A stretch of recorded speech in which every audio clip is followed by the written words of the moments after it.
Shalom. I want to give all the praise, all the glory, all the honor unto Yahweh, Bahashem, Yahweh Shai, Bahashem, Rakah Kodash. Double honors goes out to the elder apostles of Great Millstone for teaching me the truth. Also, want to acknowledge Al Akyam, who are pushing the truth with sincerity throughout the four corners of the earth. And Shalom to the elect, the hopeful elect of the nation of Israel. This is Shabbai from the GMS Denver camp. And today, through the Spirit, I'm going to go in John, the first chapter, starting at the top, just through the Spirit. It starts out, says, "In the beginning was the Word, and the Word was with the Most High, and the Word was the Most High. The same was in the beginning with the Most High." So the word, the truth it's everlasting. It's always been, all right? It's always been with Yahweh. The same was in the beginning with the Most High. All things were made by Him, and without Him was not anything made that was made. Okay? So that's what it is. The Elohim, right? The power. Because we know Yahweh spoke Yahweh Shai into existence, and then the Elohim assisted Yahweh Shai with the creation. Okay? It was all manifested from the Most High, Yahweh, but Yahweh Shai and the Elohim, that's why in this word God right here, it actually would be Elohim. Okay? It says, all things were made by Him, and without Him was not anything made that was made. In Him was life, and the life was the light of men. And right, Yahweh Shai, He's the chief of the Elohim. All right, the chief of the angels. Okay? Let me see something real quick.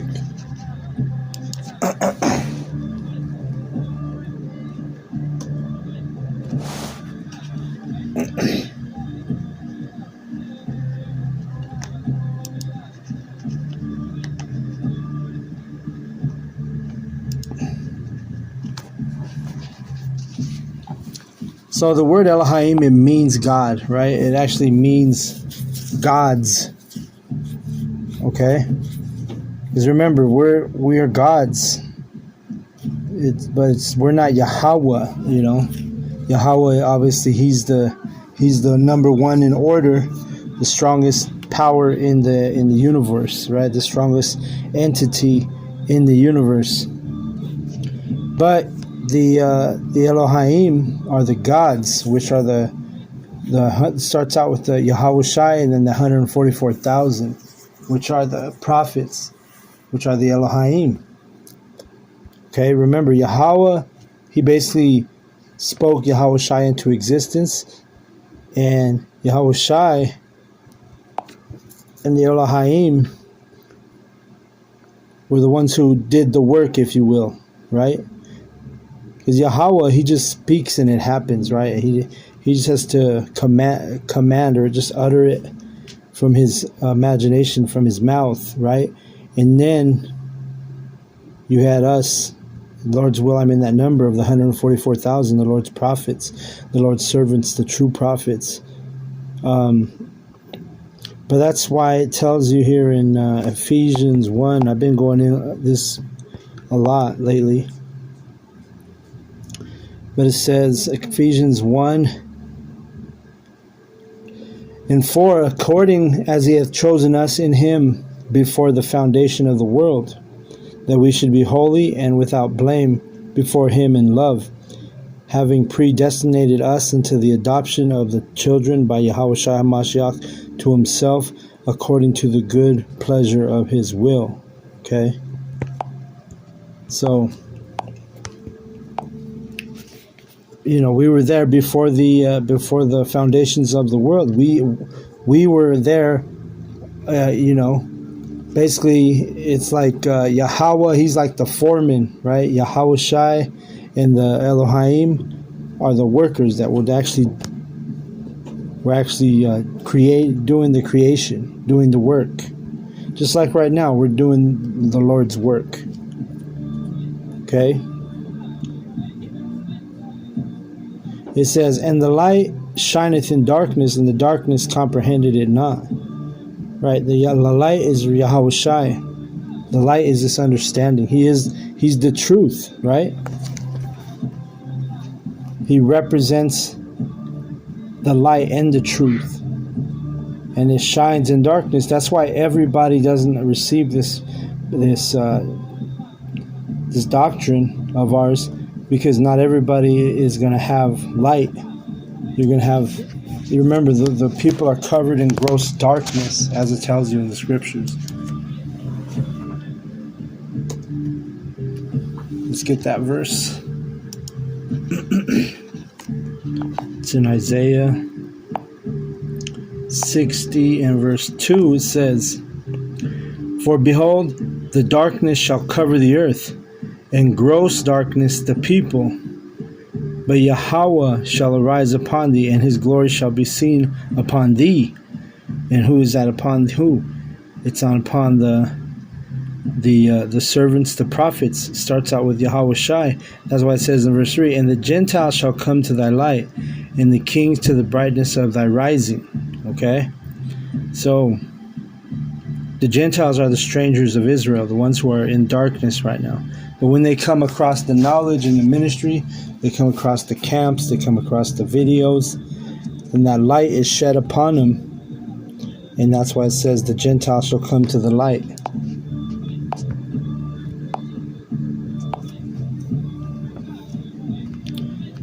All right, verse 6. There was a man sent from the Most High, whose name was John.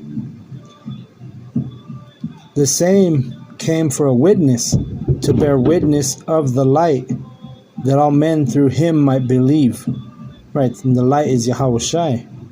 And this is talking about John the Baptist. Right, because he came before Yahweh Shai.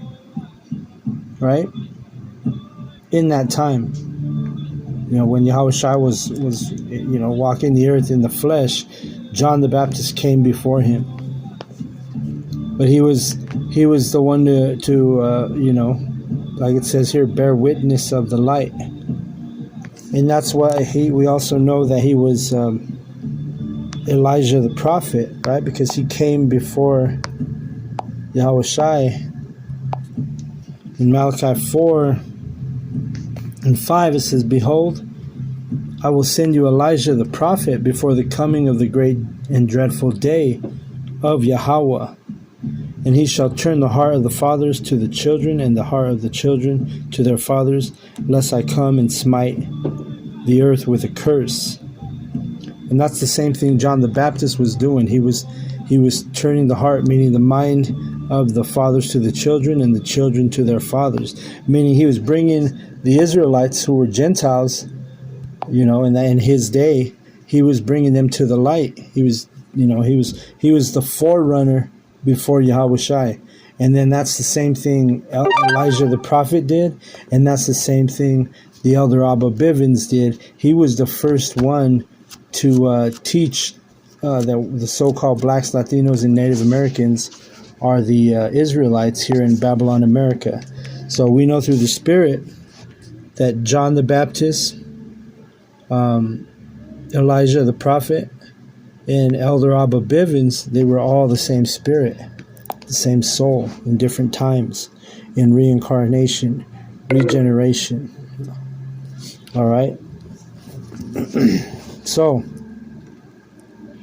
and he did this, they all did the same thing, right? They were what you call forerunners, right? Let me see what that word forerunner means. Let's see.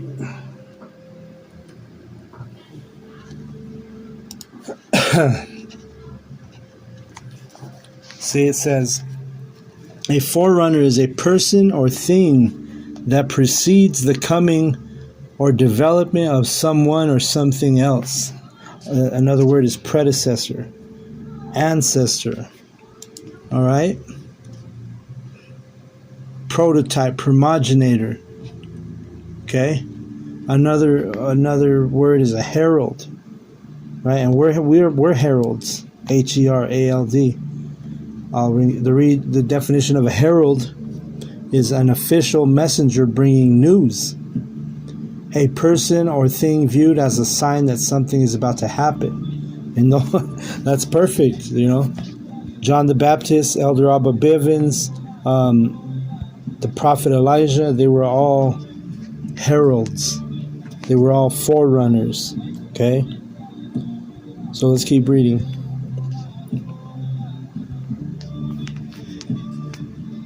He was not that light, but was sent to bear witness of that light. Right? He wasn't Yahushua, but he was the forerunner. He bared witness. He was bringing in. He was a herald. He was heralding the news.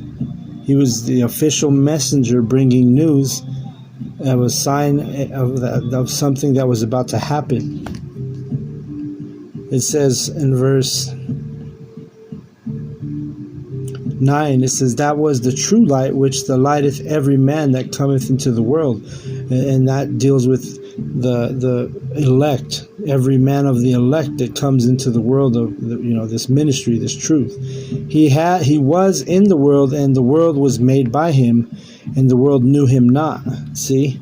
And I told you, Yahushua was part of he was like the foreman, right? Yahushua Yahweh would have been like the director, like when you have a project. There you have a director who he doesn't do any of the work, but he just directs. He just lays out the blueprints, right? Then you have the foreman. He's in charge of all the workers, and we're the workers. See, and then that deals with order. Okay, that's why it says speaking about Yahushua, he was in the world, and the world was made by him, and the world knew him not. Right. He came unto his own, and his own received him not. Meaning he came into his own people, and the Israelites rejected Yahushua. You had a lot that received. Well, let's keep reading. But as many as received him, to them gave he power to become the sons of the Most High, even to them that believe on his name. Okay? So you have to have the true names. Like we're always telling you, you got to have the names. You can't come in some bullshit name. You have to have the true names of Yahweh the Father, Yahushua the Son. Okay? It says in verse 13, which were born not of blood, nor of the will of flesh, nor of the will of man, but of the Most High. And the Word was made flesh and dwelt among us. And that's Yahushua. And we beheld his glory, and the glory as of the only begotten of the Father, full of grace and truth. That's Yahushua. Still talking about Yahushua. Because Yahushua, he was the Word, made in the flesh, right? And we observed his glory. That's what beheld means, to observe.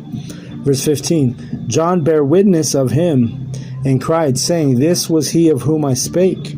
He that cometh after me is preferred before me, for he was before me. See? And people get all confused when they read that. Like pagan Christians, they don't understand how to read that verse. They don't understand how to receive that verse. But why would John say that he was before him unless it didn't go down like I just explained? How I told you that Yahushua was the first soul, the first spirit created. And then you had the Elohim that helped Yahushua with the actual doing the work of the creation of the Father. Right? But John said, this is who I was talking about. He comes after me, but he's not only did he come after me, but he's better than me, and he's actually before me. Meaning he came before him. Meaning Yahushua's spirit is before all men. Is the first spirit created by Yahweh.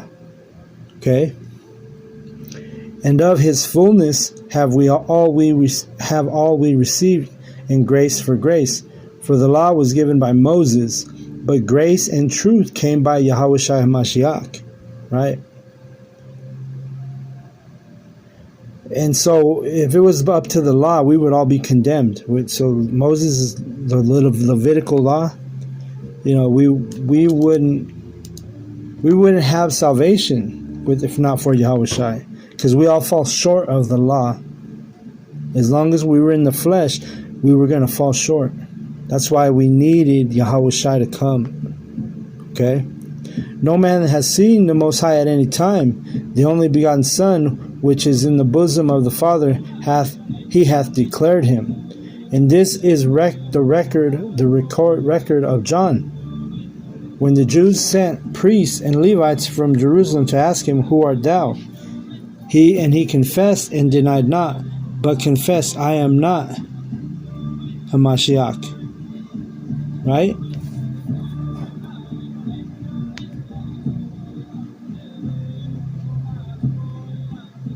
Because they were going up to John the Baptist asking him if he was, because they saw his ministry, they saw him preparing the way for Yahweh Shai. They saw him, baptizing people in the water, baptizing them with water, and they were like, they thought he was the Messiah.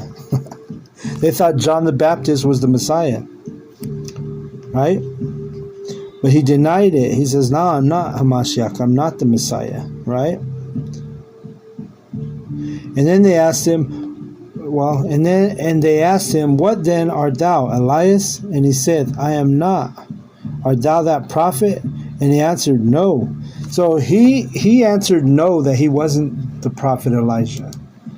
But we know that Yahweh Shai confirmed that John was Elias.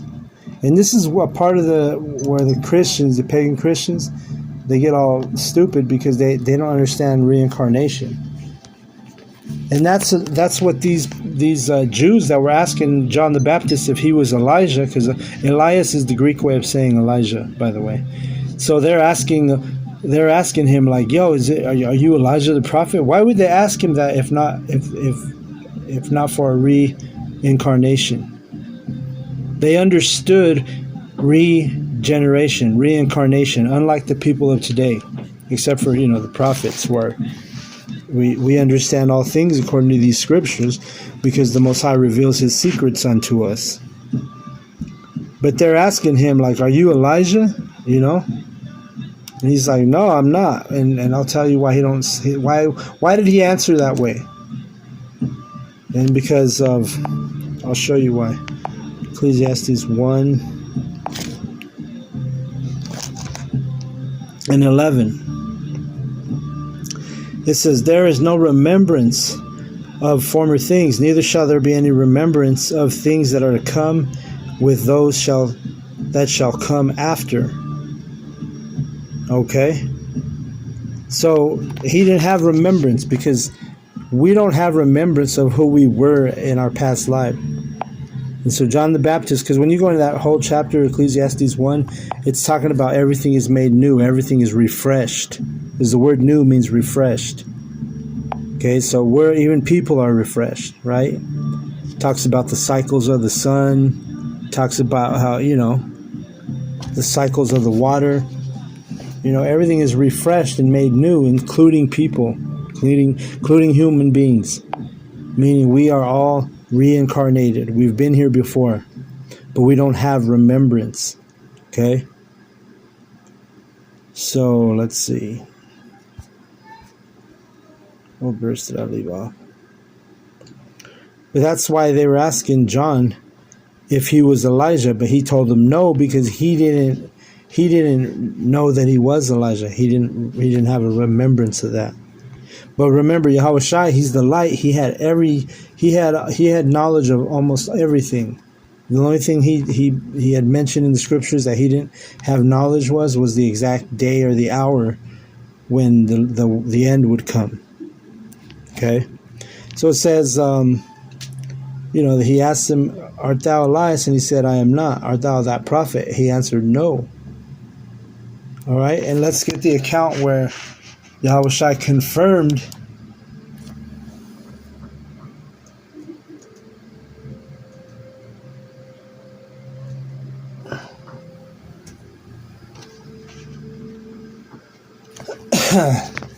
Because in Matthew 17, I think, or 11, is it 11 or 17? Well, let's get Matthew 17. Because Yahushua knew. He knew John was Elijah. Matthew 17 and 12 says, let me see. Okay, let's start at 10. It says, Matthew 17 and 10, and his disciples asked him, saying, why then say the scribes that Elias must come first, or Elijah? Remember, Elias is a Greek way to say Elijah. And it says, and Yahushua answered and said unto them, Elias surely or truly shall first come and restore all things. Remember, he's the forerunner. Forerunners and restore, just like Elder Abba Bivens, just like Elijah the prophet, just like John the Baptist. And then Yahushua goes on to say, but I say unto you that Elias is come already, and they knew him not, but have done unto him whatsoever they listed. Likewise shall also the Son of Man suffer of them. Then the disciples understood that he spake unto them of John the Baptist. So you know what I'm saying? Like, this shows you that Christians don't understand the Bible that they read. Because it tells you right here that Yahushua is like, yo, Elias already came and you guys did whatever the hell you wanted to him. Remember, they cut his head off. They decapitated him, with Herodias, right? Under the wishes of Herodias, I believe it was Herodias, Herod's adulterous wife is the one who requested John the Baptist's head on a charger, which a charger is it's like a platter, a silver platter, if you will, right? So it says, then the disciples understood that he spake unto them of John the Baptist, because he was like, yo, Elijah was already here, but y'all did whatever the hell you wanted to do to him, and that's the same thing you're going to do to that's what the same thing that they're going to do to me, basically what he's saying. And that is what they did. They killed John the Baptist, then they killed Yahushua. They put him on the cross, crucified him. They decapitated John the Baptist, right? That's why they were like, then the disciples understood that he spake unto them of John the Baptist, who was that forerunner, right? John 1 and 22. It says, then said they unto him, who art thou? That we may give an answer to them that sent us. What sayest thou of thyself? He said, I am the voice of one crying in the wilderness, make straight the way of Yahweh B'Hashem Yahushai, as said the prophet Isaiah. And that's Isaiah, the Greek way of saying Isaiah. All right? So you can see, they're like, well, who are you then? If you're not Elijah, or if you're not the Messiah, which he was Elijah, but remember, there was no remembrance. But then they were like, well, who are you then? And he's like, yo, I'm just crying out. I'm a voice of the one crying in the wilderness. And now, in this day and age, the prophets are the same, in the same manner, crying in the wilderness. The wilderness would be Babylon, America. The reason why it's looked at as a wilderness is basically, wilderness is the long way of saying wild. This place is wild because they don't follow the laws, the statutes, the commandments. They don't keep the ways of Yahweh B'Hashem Yahushai here in Babylon. So we are also in the wilderness here in Babylon, America. And we're crying out, right? We're crying out in the chief place of concourse. Right? So let's go back to, John, let me see. Okay, John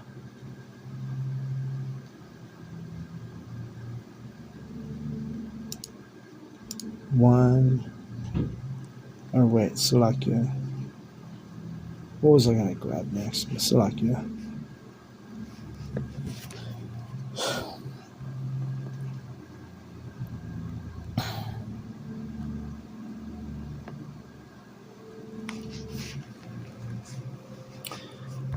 And it says in verse 24, it says, and they which were sent were of the Pharisees. Right. And remember, we want to point out, like, not all the Pharisees were bad, because you had some Pharisees who were proselytes who came into the knowledge and came into the truth. Okay? If I'm not mistaken, the Apostle Paul was a Pharisee. And a Pharisee would have been somebody who was skilled in the knowledge. But it was, they were skilled on scriptures, but they didn't necessarily have the truth until, the truth was actually presented to them. Right? Like, you had brothers in the ministry right now in this day and age who knew a lot of the Bible, you knew a lot of the scriptures, you may not have understood it, and that's kind of like how the Pharisees were. Okay? Like the definition here of a Pharisee, I'll read it to you. It says, Pharisee is a member of an ancient Jewish group or sect distinguished by strict observance of the traditional and written law. Right? See, so they were keeping the laws, they knew the laws. But again, they had, just because you keep the law, just let that be like IUIC. They're kind of like modern day Pharisees, because they keep the laws. So they think, right? They try to anyway. They try to harp on the law, but they really don't even know all the laws, right? But that's a good comparison. Those would be like the modern day Pharisees today, like men who have understanding to an extent, but they don't have the understanding in the fullness, right? But like I said, Apostle Paul was a Pharisee, but he. Let me look that up, mate, just to make sure.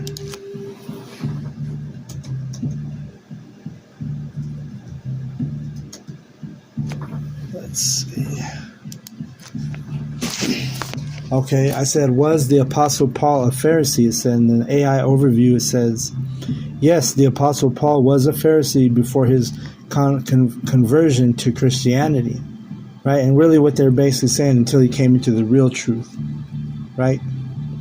And he continued to identify as a Pharisee even after becoming a follower of Yahushua. He was a zealous member of the Pharisee sect, educated by the respected teacher Gamaliel in Jerusalem, and even a member of Sanhedrin. He used his Pharisaic background to assert his knowledge of the law and his belief in the resurrection of the dead, even as he argued for the messianic claims of Yahushua. Okay.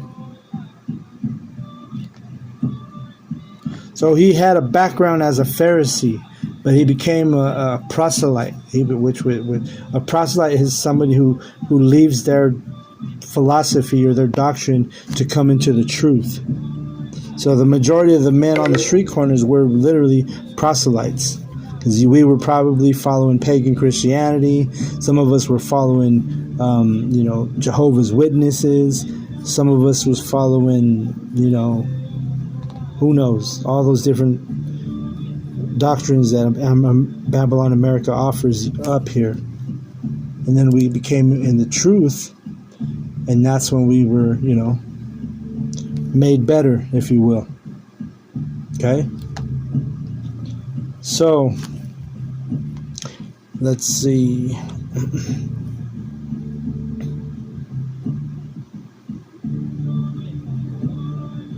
It says, verse 24, and I'm going to read down to 118 to 28. It says, and they which were sent were of the Pharisees, right? And they asked him and said unto him, why baptizest thou then, if thou be not that Hamashiach, nor Elias, neither that prophet? John answered them, saying, I baptize with water, but there standeth one among you whom ye know not. And that's Yahushua he was talking about. He it is who coming after me is preferred before me, whose shoes latchet I am not worthy to unloose. So, John the Baptist, he was in the right spirit because he was in a spirit, he was in order. He wasn't there sitting there like some of these Israelite camps who, they want to take over, they want to be the head of Israel, Like, what's his name? Peg Leg himself. He was trying to, before he got exposed, Pegasus, we call him. And for those who don't know who Pegasus is, it's Eleazar, right? From the Sicarii, formerly of Sicarii. Before he got exposed, he had a couple years back, maybe a year or two back, he was claiming that Elder Apostle Tahar should retire because he's too old, right? So that's not the spirit John was coming in. He was coming in the right spirit. He was humble and saying, hey, look, I'm not even worthy to, loosen his shoe latchets, right? That shows you the wickedness of a lot of these leaders of these other groups, right? Because John the Baptist, he was in order. He was a spirit of the elect. He was doing, according to what's righteous, not according to his own, trying to boost himself up, trying to make himself top dog of Israel. You see what I'm saying? Verse 28, it says, these things were done in Beth Arbara, beyond Jordan, where John was baptizing. Okay? So that's where all this, they were confronting him, asking him, hey, they thought he was the Messiah. They thought he was Elijah. But he's like, yo, no, and he was Elijah, but he didn't know. But Yahushua confirmed that in Matthew, that John the Baptist was Elijah the prophet in the reincarnation. So anyway, I'm going to go ahead and close out there because I'm about to lose my battery charge here. But that's okay because 28 was pretty much the end of the point here because it starts to change. So with that, I want to give all the praise, all the glory, all the honor unto Yahweh, Bahashem, Yahushai, Bahashem, Rakah, Kodash. Double honors goes out to the elder apostles of Great Millstone for teaching me the truth. Also want to acknowledge all Akim who are pushing the truth with sincerity throughout the four corners of the Shalom to the elect Shalom.